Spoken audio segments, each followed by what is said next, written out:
pass to the Naper settlement in Naperville. A visit to Long Grove, a town that really dresses up for Christmas. And from St. Charles and Batavia, a special version of The Night Before Christmas with you-know-who. Hi, I'm Robin Robinson. And I'm you-know-who. We're sitting here by the fire counting the days until you-know-what. Of course we know what. Christmas, only 2 days away. It's a big day for everybody. It'll be done inside, but outside, it'll still be Christmassy. Looks like Christmas is a pretty special time out there, doesn't it? And it's also a pretty special time up in Long Grove. It's going to be one of those sounds. That's next. Now Dasher, now Dancer, now Prancer and Victor. Musicians, the choirs and the carolers and the community bands. We joined a community band a few weeks ago as they were getting ready to perform their annual Christmas concert.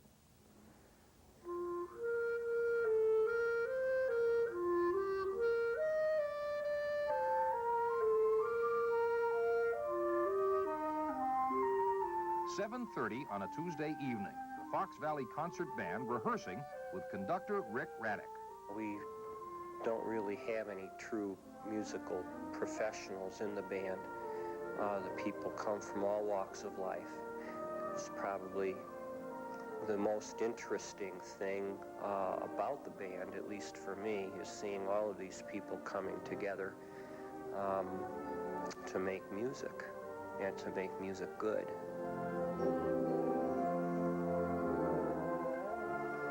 Most of the 60 players come from communities near the Fox River west of Chicago. Towns like St. Charles, Batavia, Geneva, Elgin, and Aurora. And most of the musicians arrive at the weekly rehearsals from jobs that are as diverse as the instruments they play. Yeah, could you ask him to call Renee Trampy at the Daily Herald? 351-72. Renee Trappy of St. Charles is a reporter for the Arlington Heights-based Daily Herald. She plays the clarinet with the band for a relaxing change from her hectic job, and because she loves music. Everybody enjoys music, but for people who play it, even at my level, there's a real extra added enjoyment. There's another level to it that you don't get just by turning on your stereo. Randy Ream of Elburn helps run the family meat market, a job he returned to after discovering a career as a full-time professional musician literally didn't pay off. Well, I used to think that I had to play, and that music was the main thing in my life, and I had to make money at it, and I had to go and go and go, but now it's more or less a part of life for me. I just gotta sit back and just take it as it comes, enjoy myself. So what time are you gonna be done? 6:30. Okay. So, Kristen and Jim Stombres of St. Charles are among several married couples in the band. Kristen teaches education courses at Judson College in Elgin. Music is not part of my job. If I wasn't for the band, we wouldn't have something to do together on Tuesdays. It'd be another night that he would be involved.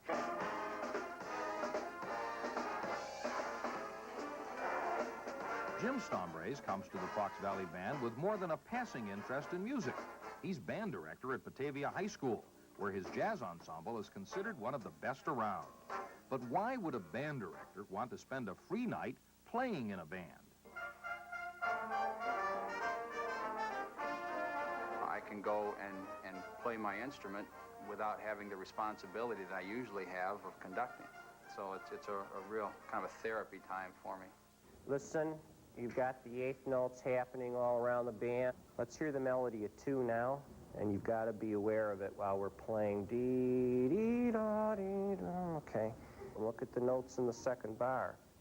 Even though the band plays with considerable skill, it takes a talented director to bring it all together. Band members say conductor Rick Raddick does that well, partly because of his own musical ability, but also because of his people skills, which he hones daily as an arbitrator with the Locomotive Engineers Union. I'm not a drill master kind of band director.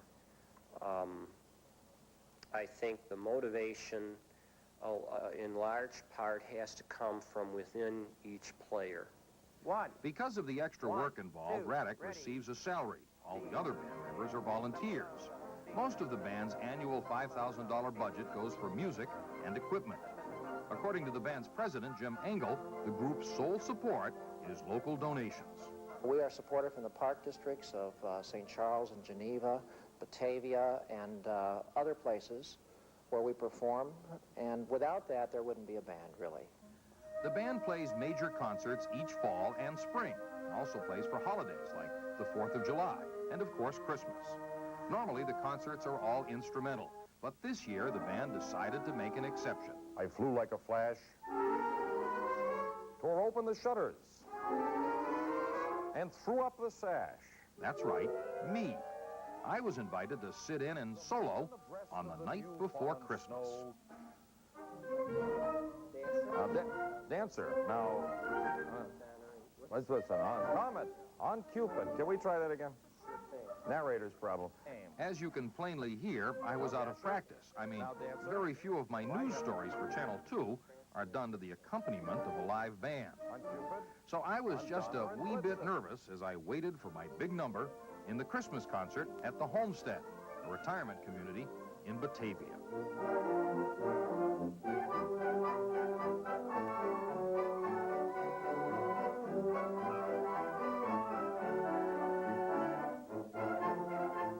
Was the night before Christmas, when all through the house, not a creature was stirring, not even a mouse.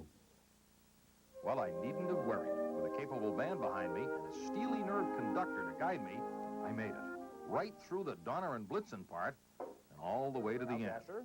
Carnegie Hall, here I come. Now, Prancer and Vixen. On Comet, on Cupid, on Donner and Blitzen. Happy Christmas to all.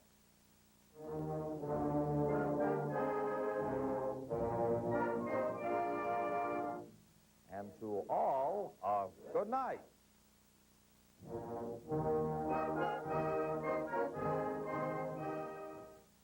Well, now that that's over, the Fox Valley Concert Band is getting ready, and they're rehearsing for their next concert in the spring, in April. Okay, speaking of rehearsals, here's something we've been practicing for weeks.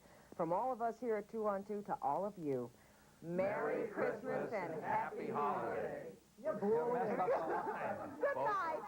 Good night. You can't even get the line right. Everything all at once?